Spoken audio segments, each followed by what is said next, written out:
Entonces, estamos acá. ¿Ya? Entonces estábamos justo aquí, en el retículo endoplasmático liso. ¿Qué sucede en el retículo endoplasmático liso? Se producen, se metabolizan sustancias exógenas del que llegan de otros fuera de la célula, por ejemplo el alcohol. ¿Ya? Una persona que tiene tiene por ejemplo las drogas, ¿no? El alcohol es una droga. Una persona que toma mucho alcohol en las células del hígado, porque el alcohol solo se metaboliza en el hígado, va a tener un retículo endoplasmático que, como la célula ve la necesidad de metabolizar, de procesar más etanol, entonces lo que hace es aumentar, es decir, va a producir mayor retículo endoplasmático liso. ¿Ya? Creo que tenemos aquí escrito. Ahora, el retículo endoplasmático rugoso, bueno, ya lo hemos dicho, va a producir proteínas, pero nosotros no solo tenemos ribosomas en el retículo endoplasmático rugoso, nosotros también tenemos ribosomas que se encuentran libres en el citoplasma. ¿Cuál es la diferencia entre estos dos? Si los dos pueden sintetizar proteínas. La diferencia está en que las proteínas que se sintetizan en el retículo endoplasmático rugoso van a servir para que vayan fuera de la célula, es decir, tienen funciones extracelulares, o pueden ser proteínas de membrana, es decir, van a ir hacia la membrana. O también pueden ser proteínas que sean que tengan, por ejemplo, como la insulina. La insulina se produce en el retículo endoplasmático rugoso de las células beta del páncreas. ¿Ya? Y van a formar vesículas de transporte porque la insulina es una hormona peptídica que tiene una función extracelular. Ahora, ¿qué pasa cuando llega, ¿no?, la proteína del retículo endoplasmático rugoso en una vesícula de transporte hacia el aparato de Golgi? En el aparato de Golgi lo que van a hacer es que van a ayudar que la proteína se pliegue, porque recuerden que la proteína, si es que no tiene la forma exacta que le da su funcionalidad, no sirve para nada. ¿Okay? Entonces, existe un sistema complejo dentro de nuestro cuerpo que se cerciora de que la proteína tenga su estructura tridimensional correcta, y eso es gracias a proteínas. Como no es de asombrarse, ¿no? Todo lo hacen las proteínas, y estas proteínas tienen un nombre, se llaman chaperonas y chaperoninas. Lo que hacen es editar a la cadena polipeptídica que se sintetizó en el ribosoma, le van a añadir, por ejemplo, un azúcar, o le pueden añadir, por ejemplo, un lípido. Si es que le añado un azúcar a una proteína, por lo general es para hacerla más soluble, porque los azúcares son hidratos de carbono, es decir, que tienen carbono y tienen grupos hidroxilo, entonces eso les hacen que sean muy solubles los carbohidratos. Por ejemplo, el pan. Tú has visto el pan, si el pan tú por ejemplo, si te gusta comer el pan remojado, entonces con lo que sea, y tú le remojas al pan, el pan absorbe agua, porque los carbohidratos son hidrosolubles. ¿Ya? Y los carbohidratos también absorben agua. ¿Okay? Entonces, perdón, me perdí. Entonces, cuando le añado yo una proteína a un carbohidrato es para que sea más soluble, y si yo a una proteína, por ejemplo, le añado un lípido, entonces es porque la proteína se tiene que hacer menos soluble en el agua, es decir, tiene que tener carácter hidrofóbico. Por ejemplo, las proteínas que se encuentran en la membrana. En la membrana yo tengo un medio que es hidrofóbico, entonces yo necesito que la proteína tenga carácter hidrofóbico, entonces le pongo algunos lípidos para que pueda funcionar bien. ¿Ya? Luego tengo el endosoma. El endosoma, ¿sí?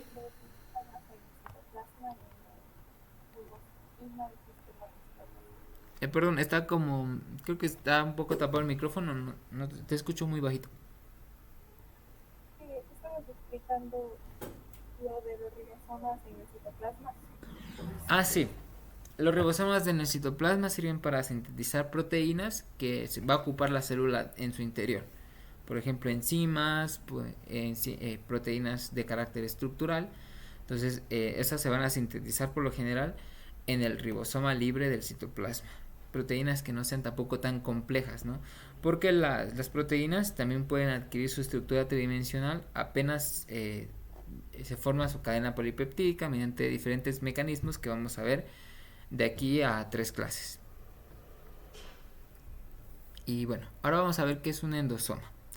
Un endosoma es una invaginación al interior de la célula. Por ejemplo, aquí en este video que tenemos aquí. ¿Ya? Un endosoma, por ejemplo, aunque no, bueno, eso no es un endosoma. Un endosoma lo tenemos más acá. ¿Ya? Este sería un endosoma. Es muy similar a lo de acá. Entonces llega una sustancia, se fusiona con la membrana, y se forma como una membrana también, ¿no? Que va a rodear a la sustancia y va a ingresar dentro de la célula. Esto de aquí se llama endocitosis y este tipo, bueno, es considerado un organelo. El endosoma se va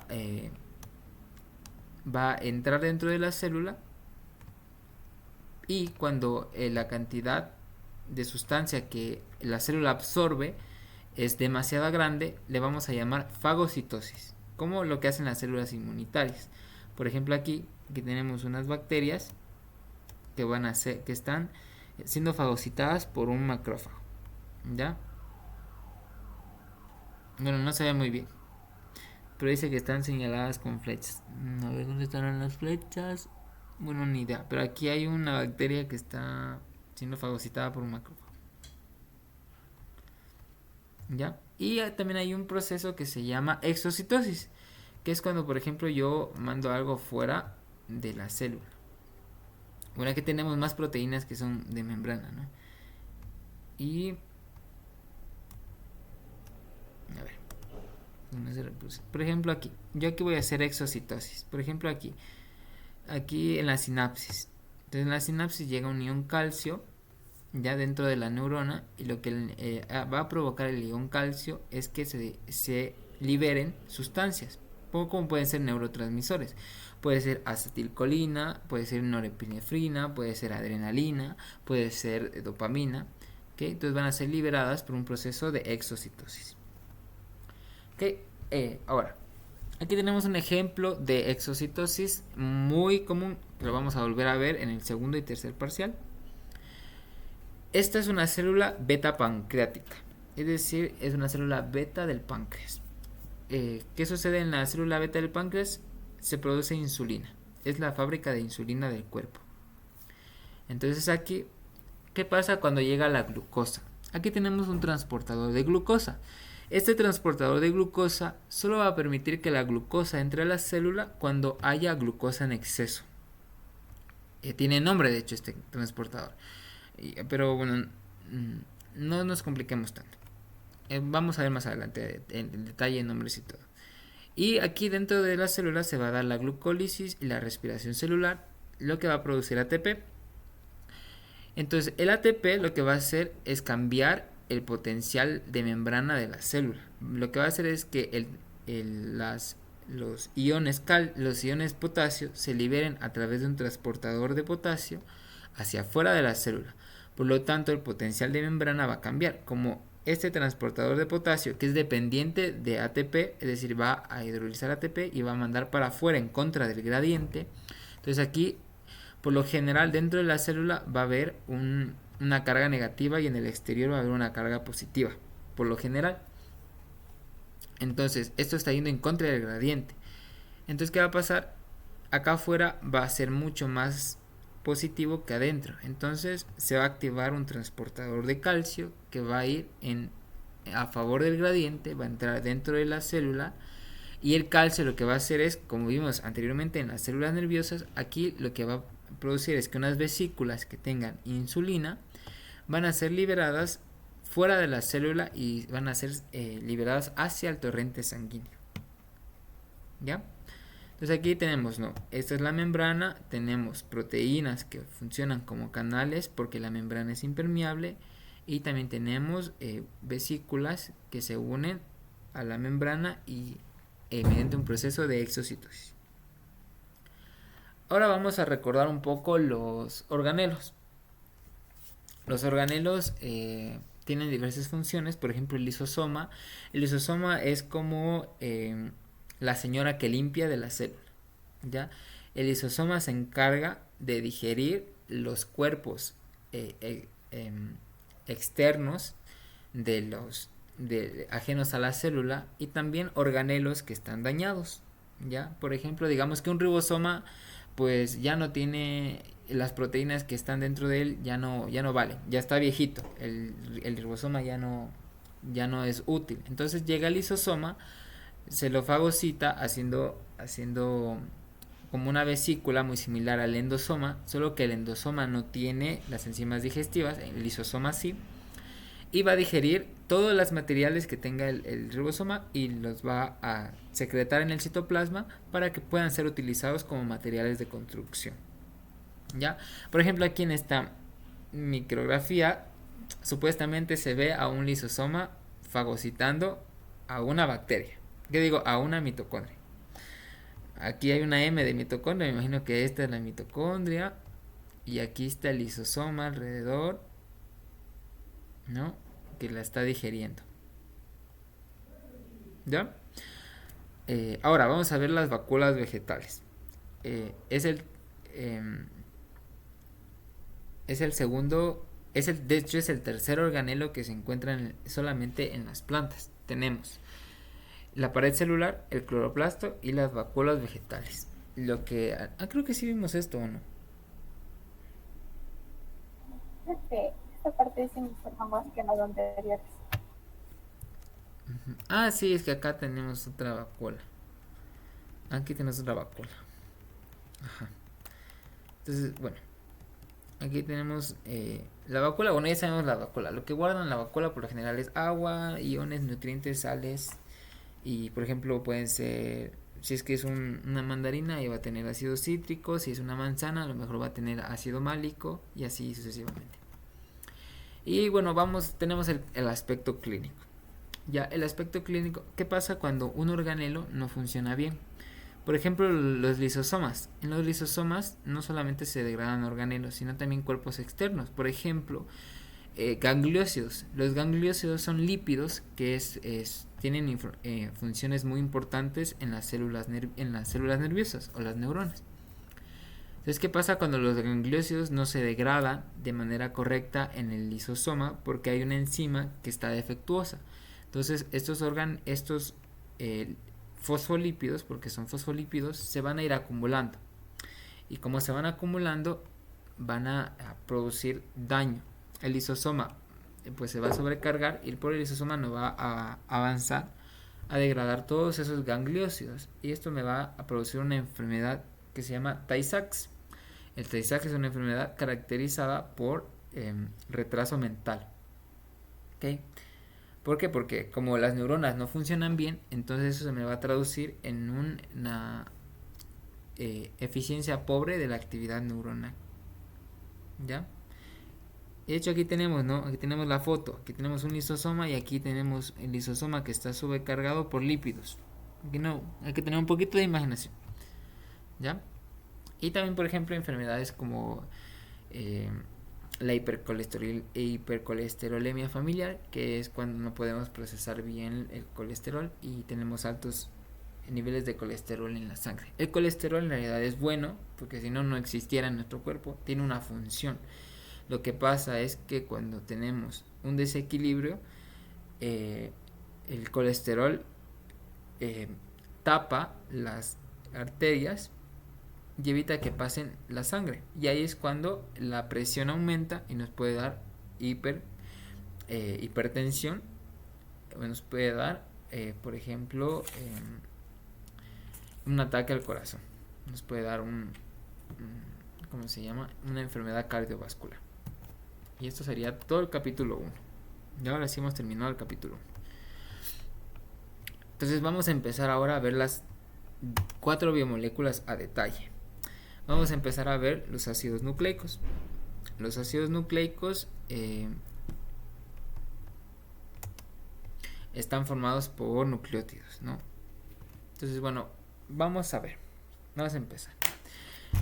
Antes de incluso de que Mendel estudiara los patrones de herencia, no se sabía, o sea, se sabía que Bueno, incluso más antes no se sabía que el ADN guardaba la información genética. De hecho, pensaban que eran las proteínas porque era lo que más había en el cuerpo. Mediante diferentes estudios se dio cuenta que era el ADN el que era el portador de la información genética y que la información fluía de ADN hasta la proteína. Pero en ese entonces no se sabía la estructura del ADN, no se sabía que era una doble hebra, no se sabía que la adenina se apareaba con la timina ni que la guanina se apareaba con la citosina. El descubrimiento de la estructura tridimensional del ADN fue publicado en 1953 en la revista de Nature. Gracias a los científicos, a los aportes de Maurice Wilkins y Rosalind Franklin, quien tomó una fotografía utilizando radiografía, utilizando difracción de rayos X, que es esta que tenemos aquí. Los científicos que eran pues muy estudiados y sabían leer estas fotografías, viéndola pudieron observar que la distancia entre los pares de bases era de 3.4 Armstrongs y que el giro completo de esto era de 34 Armstrongs. Entonces calcularon, si la distancia entre cada par de bases es 3.4 Armstrongs y el giro de este de aquí, un giro completo, ¿no? Empiezo aquí, termino aquí, es de 34 Armstrongs, entonces yo divido y yo tengo que cada giro completo, ¿no? Vuelvo a la posición inicial, yo tengo 10 pares de bases, ¿ya? Y también descubrieron que el diámetro del ADN era 20 Armstrongs. Esto fue gracias a la fotografía tomada por Rosalind Franklin, y la hipótesis y el trabajo fueron publicados por estos dos científicos, James Watson y Francis Crick. Y a este modelo de ADN se le llamó el modelo de Watson y Crick. Ahora, hoy en día sabemos que el ADN está formado por un azúcar, un fosfato y una base. Eso es un nucleótido. Si solo tiene una base y un azúcar, eso ya no es un nucleótido, eso es un nucleósido. ¿Okay? El ADN está formado por nucleótidos, no por nucleósidos. Y esto de aquí se va a llamar estructura polimérica de los ácidos. Es decir, este es el esqueleto del ADN. Es lo que no cambia. Azúcar, fosfato, azúcar, fosfato, azúcar, fosfato. Y lo que cambia es la base. Aquí puede ser una adenina, una guanina, citosina, una timina, dependiendo, ¿no? Y aquí tenemos la diferencia entre las azúcares de los ácidos nucleicos. Esta es la ribosa. Es un azúcar de 5 átomos de carbono que tiene un radical hidroxilo en cada uno de los átomos, ¿no? Esta es una aldosa. Busco la estructura para que la puedas ver. Es una aldosa, es decir que es un tiene un grupo aldehído mediante una reacción de hemiacetal. De hecho, la reacción de hemiacetal que tienen que hacer parecida es la de la glucosa que tienen en la prueba de diagnóstico. Es muy similar a esta de aquí. Entonces yo tengo aquí la ribosa. La ribosa, este grupo aldehído va a reaccionar con el grupo hidroxilo del carbono 4 y se va a ciclar formando un ciclo de 5 átomos que le vamos a llamar furanosa porque se parece al furano. ¿Cuál es el furano? El furano es este de aquí. Este de aquí, como se parece mucho al furano, en realidad se parece más al tetrahidrofurano, que es este de aquí.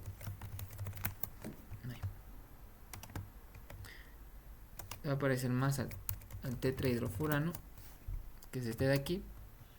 Y por eso a esta estructura de aquí le vamos a llamar ribofuranosa. ¿Ya? Más detalle vamos a ver cuando veamos los carbohidratos. Ahí les cuento todo lo que deben saber sobre esto. Pero esto es básicamente por qué se encuentra en ciclo. ¿Y cuál es la diferencia entre el ácido, el ADN y el ARN? Es que el ADN, en el carbono 2 del azúcar, yo no tengo un radical hidroxilo. Yo tengo aquí un hidrógeno. ¿Okay?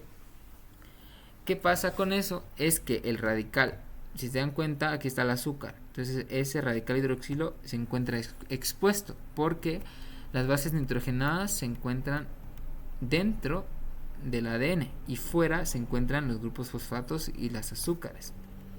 Entonces, este de aquí, este enlace de aquí con el grupo hidroxilo aquí es muy propenso a la hidrólisis, es decir que puede aquí llegar cualquier compuesto hidrolizar este enlace de aquí y romper y adosarse aquí, lo que puede cambiar la estructura tridimensional del ARN.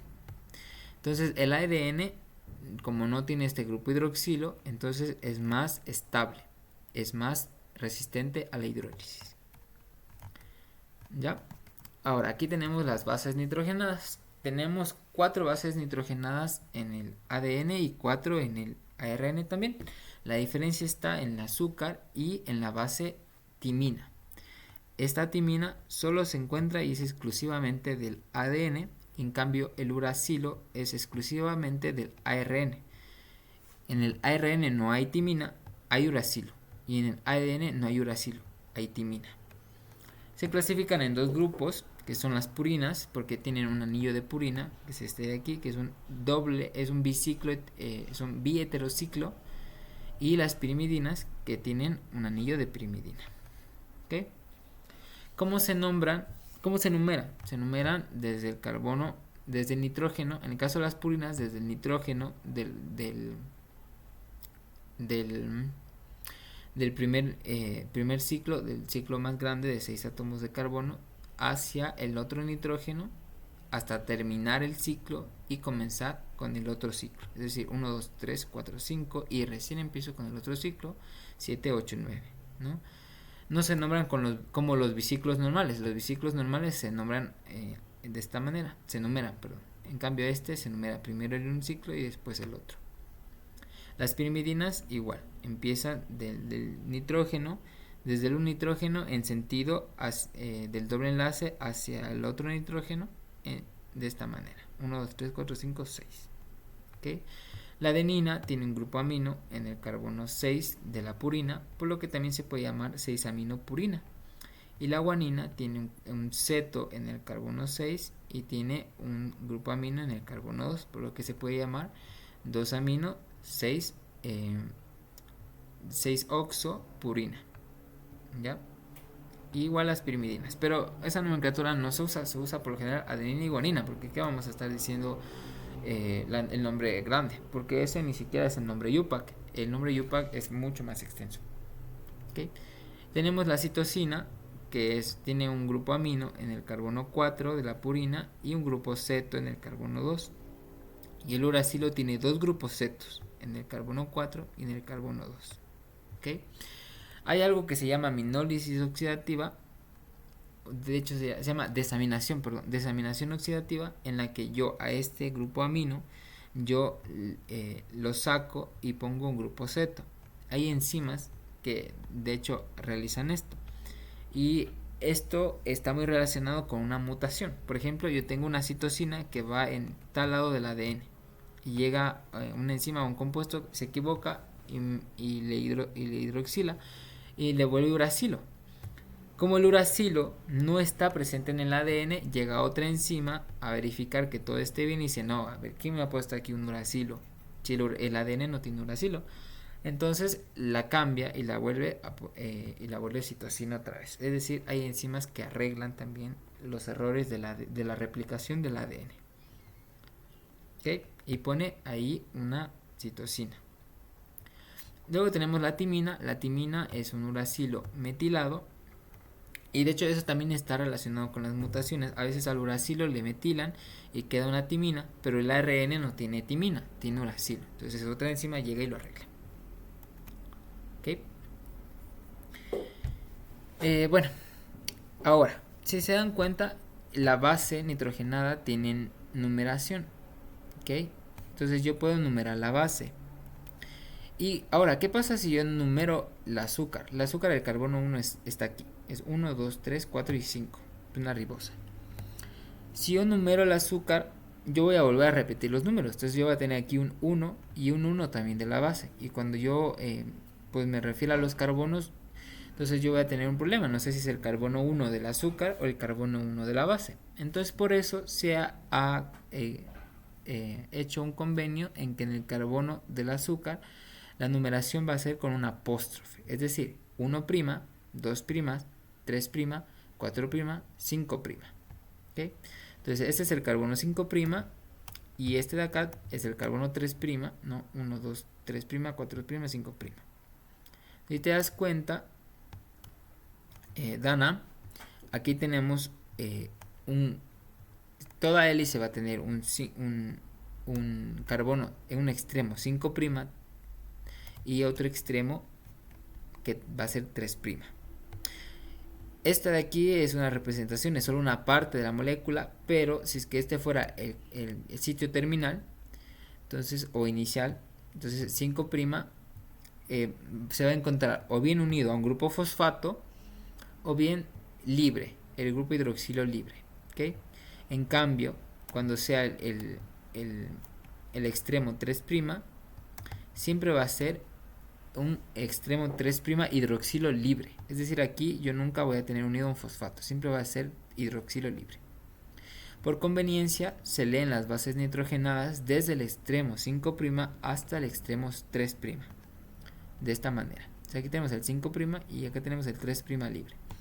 Entonces, si es que yo leo adenina, citosina, guanina, yo estoy diciendo que adenina se encuentra en el extremo 5' libre y que la guanina se encuentra en el extremo 3' libre.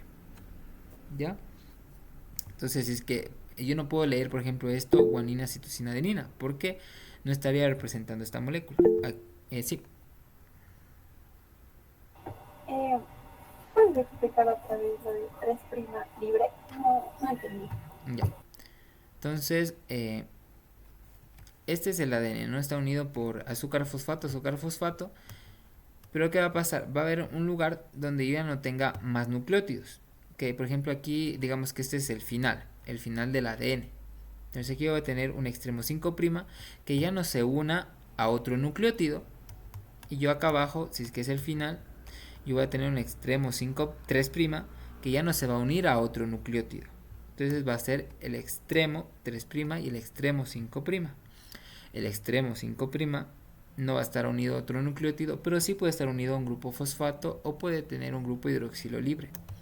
En cambio, el extremo 3' solamente va a poder tener un hidroxilo libre. ¿Ya? Y existe tanto para el ADN como para el ARN. Ahora, el ADN, como es una doble hebra, es decir, no tiene solo una, sino que son dos, la otra hebra en realidad está en sentido contrario. De esta manera, no le he puesto, a ver. De esta manera, veamos. A ver, veamos. Bueno, voy a buscar en Google. Igual aquí tenemos la tecnología.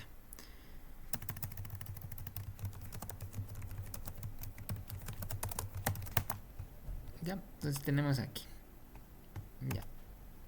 Ya, esta imagen de aquí, esta imagen es muy didáctica. Tenemos esta imagen de aquí. No, esta de acá.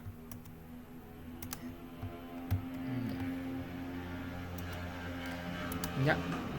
En esta imagen de aquí nosotros podemos ver que el extremo de acá es 5' y el de acá es 3', pero el de la hebra complementaria va a estar al revés. Es decir, que va a tener 5', 3', igual acá. Si esta va de 5' a 3', la otra va de 3' a 5'. ¿Ya? Por eso se llama que es una hebra complementaria que va en sentido opuesto. ¿No? Esta va para abajo. Si esta se lee siempre por convención se lee desde el extremo 5' al 3'. Entonces esta se lee de acá arriba para abajo y esta de acá se va a leer de abajo para arriba. ¿Ya? Ahora.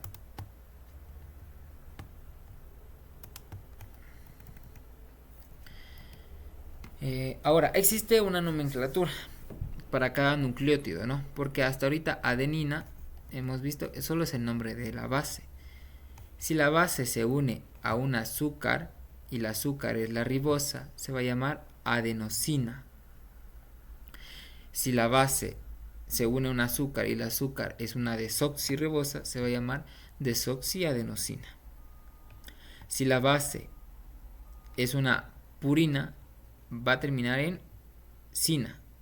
Si la base es una pirimidina, va a terminar en dina, ¿no? Por ejemplo, el uracilo. El uracilo no digo uracilosina, digo uridina. La citosina ya termina en osina. Entonces la citosina es citidina si se une a la ribosa y desoxicitidina si se une a la desoxirribosa. Ahora, si es que una base, es decir, un nucleócido, ¿no? Porque hasta ahorita solo tenemos nucleócido. El nucleócido es base más azúcar. Si el nucleócido se une a un grupo fosfato, ya se convierte en nucleótido. Y, por ejemplo, el de aquí. El de aquí es un nucleótido, ¿ya? Y tiene un grupo fosfato. Entonces, como este es el carbono 3' del azúcar, entonces este así solito es una, esta de aquí es una guanina, ¿okay? Entonces así solito sería una guanosina. Pero como tiene aquí un grupo fosfato, entonces se va a llamar guanosina 3' monofosfato, porque solo hay un fosfato. En este caso de acá, esta de aquí es una adenina, una adenosina. O sea, esta es una adenina unida a la base, unida al azúcar, que es una ribosa, es una adenosina. Entonces, como es una adenosina y tienen el carbono 5', 1, 2, 3 grupos fosfatos, se va a llamar adenosina 5' trifosfato. Y este de aquí es el famoso ATP. El ATP es un nucleótido. Y de hecho, es la moneda energética. En cambio aquí, como este azúcar es una desoxirribosa, entonces se va a llamar desoxiguanosina 3' monofosfato. Ya aquí tengo un nucleócido, es un desoxirribonucleócido. No, perdón, es un ribonucleócido, porque el azúcar es ribosa. Y el enlace que existe aquí, como este es un azúcar, va a ser un enlace glicosídico entre el carbono 1' del azúcar y el nitrógeno 9 de la, en este caso, la purina. ¿Ya? Ahora sí, anoten esto. La purina, si de pronto se llega a cortar la llamada, Dana, me escribes ya y yo así, porque si no luego estoy hablando aquí y no sé a qué hora se corta la llamada. Ya. Ya, y estoy hablando aquí como loquito. Entonces, bueno, el enlace que va a tener la azúcar y la base siempre va a ser beta glicosídico. Si es una purina, se va a unir al nitrógeno 9, y si es una pirimidina, a ver, veamos si encuentro una pirimidina por aquí. Una pirimidina, no tengo una estructura. Pero si es una pirimidina, se va a unir al nitrógeno 1. Ya, ahí se va a unir el enlace glicosídico, que siempre va a ser enlace beta glicosídico. ¿Ya? Enlace beta glicosídico. ¿Hasta aquí alguna pregunta? Y el enlace base azúcar es el beta glicosídico, ¿verdad? Sí. También existe enlace alfa glicosídico y es cuando va hacia abajo. Este, como va hacia arriba, es beta. Ya vamos a ver un poco más adelante por qué alfa y por qué beta.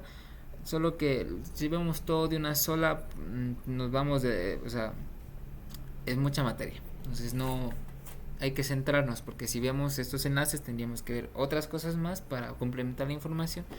Entonces hasta ahí es lo necesario.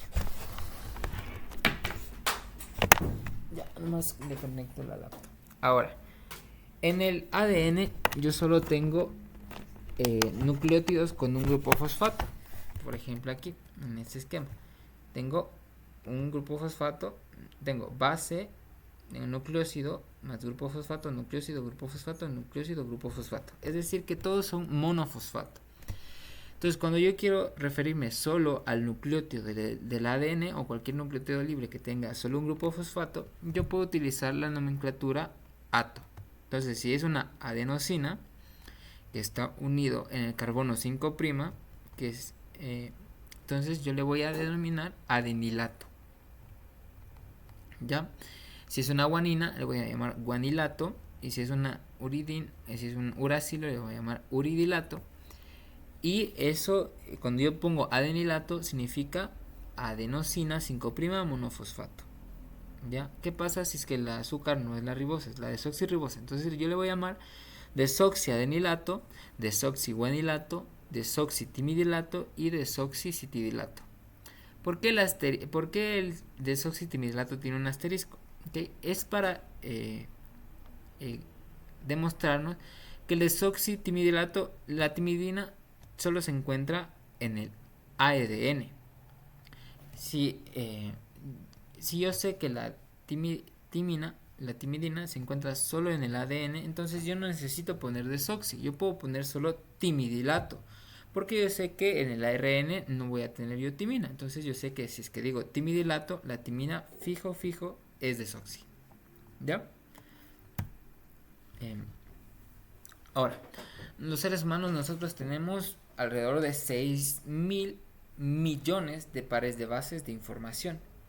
No todo eso son genes. A veces también tenemos por ahí bases nitrogenadas, nucleótidos que no codifican para ningún gen, es decir, no tienen información, son ADN basura. En realidad no son ADN basura, tienen otro tipo de funciones que van a ver en biología molecular. Pero, ¿qué pasaría? Si es que, por ejemplo, las moléculas que contienen estas bases se uniesen por sus extremos, nosotros tendríamos una longitud de 3.6 metros. ¿Okay? Nuestro ADN tendría 3.6 metros. Es decir, porque estas 6 millones, esas 6.000 millones de pares de bases no están en un cromosoma. ¿En cuántos cromosomas están? Dos. No. En 46. Me recuerda que nosotros los humanos tenemos 23 pares de cromosomas. Es decir, que esos 6.000 millones de pares de bases se encuentran distribuidos en nuestros 46 cromosomas. Y si yo desenrollara cada cromosoma y les fuera poniendo uno al lado de otro, yo tendría en total 6.5 metros de ADN. Pero ahora, nuestros núcleos, nuestras células son bien pequeñitas. No miden más de, ¿qué será? De los cuantos nanómetros. Y el núcleo mide alrededor de unas micras, puede ser unas, ¿cuántos serán? Unas 5 micras más o menos. Y el ADN cabe ahí, porque el ADN se enrolla y se enrolla en los cromosomas mediante distintos procesos que vamos a ver a continuación. Por ejemplo, aquí tenemos un ciervo, un jack, una hembra. Ellos tienen 10, tienen 65 veces la distancia de ida y vuelta del Sol. ¿Okay? Estos de aquí tienen muchos más nucleótidos que nosotros, pero solo tienen 3 cromosomas, ¿no? 3 pares de cromosomas. Los tenemos aquí, 1, 2, 3, 4, 5, 6. ¿Ya? Entonces, cada animal guarda la información genética de distinta manera. Esta ciervito la guarda en 3 pares de cromosomas y nosotros vuelta la guardamos en 23 pares de cromosomas. Los de ellas son un poquito más gorditos, ¿no? La E. coli, las bacterias no tienen cromosomas, sino que su ADN está desenrollado en el citoplasma y se adquiere el nombre de cromatina. De hecho, la cromatina nosotros también tenemos el ADN desenrollado y se enrolla y se duplica así como lo tiene esta ciervita antes de hacer una mitosis. Y aquí tenemos la bacteria E. coli. Entonces la bacteria E. coli la hemos amedrentado, le hemos ponchado por decirlo así, y aquí ha salido todito su ADN fuera de la célula, que es lo que estamos viendo ahí. ¿Okay? Ahora vamos a ver la doble hélice de ADN. Cuando Watson y Crick propusieron por primera vez su modelo de ADN en 1953, propusieron 4 características. ¿Okay? Vamos a leerlas, por favor, Dana. a partir del 1. A ver, dos hebras helicoidales de polinucleótido se enrollan en torno a un mismo eje, formando una doble hélice dextrógira. Las hebras están orientadas en direcciones opuestas, es decir, tienen distinta direccionalidad. Una hebra está orientada en la dirección 5', 3' y se empareja con la otra hebra, que está orientada en la dirección 3', 5'. Sí. Los esqueletos azúcar-fosfato se disponen en la parte externa de la hélice, de manera que las bases úricas y pirimidínicas se encuentran en el interior. Las bases se disponen de manera prácticamente perpendicular al eje de la hélice y las bases adyacentes se encuentran separadas por una distancia de aproximadamente 3.4 amperios. La Armstrong, estructura... perdón. Ya dice ahí, Ah, se ha puesto, sí, no le voy a poner el churito. Es un Armstrong. amperios. No, Amperios no. Sí, no tenía nada que ver. No, sí, pero está mal, es mi falla. La estructura helicoidal se repite más o menos cada 34 Armstrongs, de modo que cada vuelta de la hélice corresponde a unas 10.4 bases. Hay una rotación de casi 36 grados por cada base, 360 grados por cada vuelta completa, 10,4 bases por vuelta. El diámetro de la hélice es de unos 20 Armstrongs. ¿Ya? Muy bien. Todo esto ya lo hemos venido hablando, ¿no? Todo eso se descubrió a partir de esta foto que tomó Rosalind Franklin. Aquí hemos visto, ¿no? Aquí ya vimos la distancia entre pared de base y por vuelta y cuánto hay. Bueno, aquí lo único que le falta sería el ángulo, ¿no?, de rotación, que sí nos están dando acá, que es 36 grados. Y aquí tenemos lo que acabas de leer, tenemos esquematizado, ¿no? Que lo primero que decíamos es que las bases, no, lo primero que decíamos es que las hebras se encuentran en dirección 3', 5' y la otra en dirección 5', 3'. Segundo, las bases nitrogenadas se encuentran dentro y los esqueletos azúcar-fosfato se encuentran fuera. ¿Okay? Y bueno, este es el modelo de Watson y Crick. En realidad hay otros tipos de ADN, existen 3 con este, que no cumplen todos estos requisitos, pero que también están presentes. Ahora, este de aquí es el más común y es el ADN de forma B, es DNA tipo B. ¿Okay? Es el que tenemos, por ejemplo, en disolución acuosa dentro de nuestras células, es DNA tipo B, el que descubrió Watson y Crick. Ahora, aquí tenemos el emparejamiento, ¿no? Una guanina siempre va con una citosina y una adenina siempre va con timina. En la guanina y citosina tenemos 3 puentes de hidrógeno, en cambio en la adenina y la timina apenas tenemos 2. ¿Ya? Entonces, ¿cuál va a ser el enlace más fuerte? ¿Guanina, citosina o adenina y timina?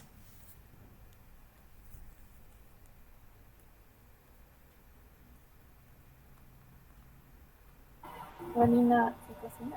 Sí, exacto, porque ahí hay mayores enlaces, ¿no? Entonces, cuando yo tengo una hebra de ADN rica en guanina citosina, el enlace de esa hebra va a ser mucho más fuerte. Y de hecho, para desnaturalizarla, yo voy a necesitar más temperatura. En cambio, si no tengo tanto guanina citosina, es decir, GC, yo voy a poder desnaturalizarla rápidamente con temperaturas bajas.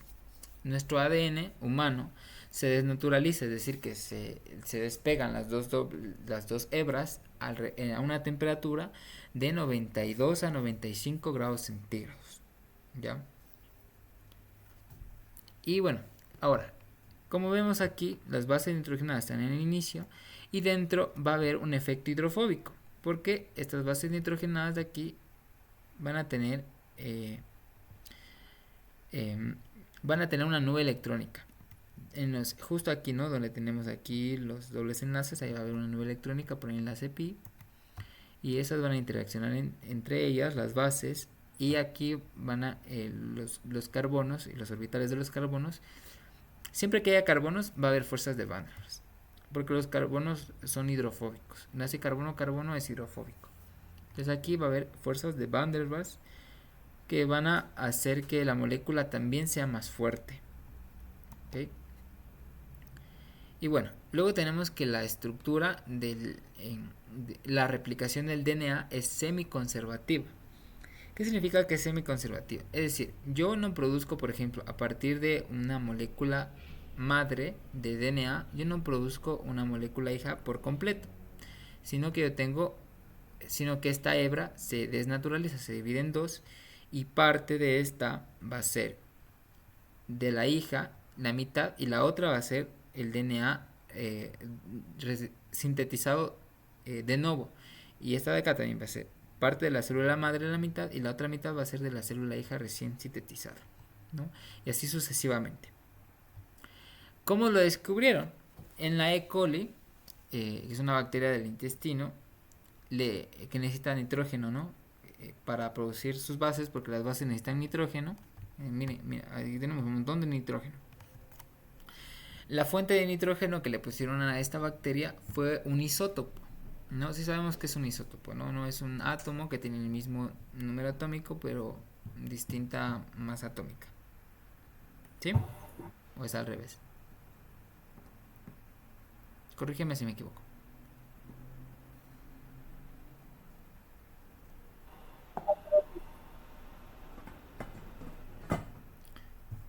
¿Perdón?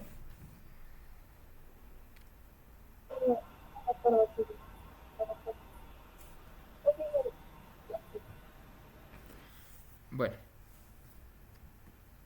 no te escuché muy bien, Dana, pero creo que, bueno, me imagino que está bien. Espero. ¿Ya?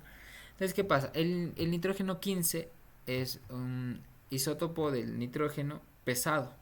¿Ya? Entonces, ¿qué hicieron? Pusieron este como única fuente de nitrógeno en la bacteria hasta que la bacteria pudiera añadir el nitrógeno a su ADN. Después, cuando ya se cercioraron, esperaron un tiempo prudencial que la bacteria tenga todo su ADN con carbono, con nitrógeno 15, la transfirieron a un medio que tenga nitrógeno 14. ¿Ya? El nitrógeno 14 es el más común y de hecho es el isótopo más liviano. Y se dieron cuenta, ¿no? Lo que hicieron es que pusieron el ADN en una sustancia con una densidad similar al ADN. eh, eh, y vieron las bandas que se formaban. Entonces aquí eso hicieron con un análisis, ¿no? Como estos son isótopos, ellos van a emitir radiación. No, aquí está, de hecho el análisis se mide aquí. Se mide por, si no estoy mal, se mide por una fotografía de absorción. Es decir, que yo mido cuál es la absorción de radioactividad de mis moléculas. Y aquí yo tengo dos bandas al inicio. Entonces tengo una banda más liviana de nitrógeno 14 y una banda más pesada de nitrógeno 15. ¿Qué pasaron? Se dieron cuenta que cuando pasó un tiempo y la célula y la E. coli hizo replicación del ADN, obtuvieron una banda en la mitad, ¿ya? Justo aquí. No, aquí tenemos el nitrógeno, aquí tenemos las dos bandas y se dieron cuenta que en cada replicación esto iba en la mitad, ¿ya? Y aquí están las generaciones. Es decir, que en cada molécula de ADN había una mitad de carbono 14 y la otra mitad era de carbono 15. Es decir, se acababa de comprobar que la replicación del ADN era semiconservativa y que cada una de las hebras nos sirve como molde de la otra. ¿Ya? Ahora, como lo mencioné antes, el ADN se puede desnaturalizar por temperatura o también por compuestos químicos. La temperatura a la que la mitad del ADN se desnaturaliza se llama temperatura de fusión y se representa por Tm. ¿Qué pasa? Por ejemplo, si tenemos un alto contenido en GC, guanina citosina, la temperatura que voy a necesitar para desnaturalizar va a ser mayor porque el enlace es más fuerte. En cambio, si no tengo tanta concentración de GC, la temperatura para desnaturalizar este ADN va a ser pequeña, ¿no? Va a ser un poco más baja, perdón. Dan cuenta, por ejemplo, aquí en este DNA la temperatura de fusión es de alrededor de los 89, 90 grados centígrados. Y si es que aumento yo la concentración de GC, la temperatura sube alrededor de los 110 grados centígrados, la temperatura de fusión. Y de hecho en eso se basa la PCR, que van a ver en biología molecular, pero les voy a ver. Entonces yo tengo un gen de interés, ya yo quiero estudiar este gen dentro de un individuo. Entonces yo voy a aumentar la temperatura de mi muestra, ¿no? Porque es como, no pasa dentro de tu cuerpo. Te toman una muestra de ADN. Aumento la temperatura para cerciorarme de que el ADN se desnaturalice. Y yo voy a, en el medio, agregar unas enzimas que van a llamarse... voy a agregar 3 tipos de enzima. Voy a agregar unas primasas. Voy a agregar unas polimerasas. Voy a agregar unos primers observadores. Si este es el gen de interés, este gen tiene un inicio y tiene un final. Entonces el primer debe ser un primer de inicio y un primer de final.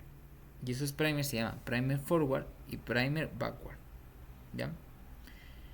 Y yo también necesito los nucleótidos libres para que mi polimerasa pueda venir y aquí agregar. Si es que es adenina, una timina. Si es que es una citosina, una guanina. Y así sucesivamente. Eso voy a agregar en el medio. Entonces, ya que me aseguré, estos primers tienen que ser ricos en ¿qué? En guanina citosina, para que resistan la temperatura de desnaturalización y se puedan adosar, pegar correctamente. Entonces, listo, el primer se unió y van a llegar las DNA polimerasas y lo que le dice el primer a las polimerasas es que aquí comienza a dividir, aquí comienza a replicar el ADN y comienzan a replicar cada una de ellas y se van de largo, ¿no? Van a replicar a partir del primer hasta terminar toda la hebra de ADN en el primer ciclo. Entonces, en el segundo ciclo, yo voy a volver a desnaturalizar el ADN, voy a bajar la temperatura para que se me apeguen bien los primers, y esto de aquí se va a llamar annealing o alineamiento, y después yo voy a tener la alineación, la elongación de cada una de las hebras, ¿no? La PCR tiene 3 fases, ¿no? Desnaturalización, alineamiento o annealing y elongación. Entonces cada una tiene una temperatura específica, ¿no? En este caso es 95 grados centígrados, 55 a 65 grados centígrados y después 72 grados centígrados. Ahora, aquí está mi gen de interés, pero yo también estoy duplicando esta región que no es de mi interés. Esta parte de aquí no me interesa, yo quiero solo la parte verdecita. Entonces, yo para asegurarme de que el gen de interés sea el que se replique, yo voy a repetir el ciclo muchas veces durante muchas horas. Por ejemplo, aquí tenemos que en el ciclo número 4 yo tengo 8 copias del gen de interés. Entonces yo voy a repetir el ciclo durante muchas horas. Por ejemplo, 3, 4, 5 horas. Las horas que yo crea necesarias, ¿no? Tampoco pues muchas, porque si yo no añadí nucleótidos, luego se va a acabar el sustrato de mis enzimas. Entonces yo, después de varios ciclos, por ejemplo en 4 horas, yo he tenido que el gen se replicó 1073 millones de veces, ¿ya? Y pues un montón. Entonces yo a esta muestra, yo la puedo mandar a secuenciar y ver si es que mi paciente tiene algún tipo de mutación. Dana, ¿sigues ahí?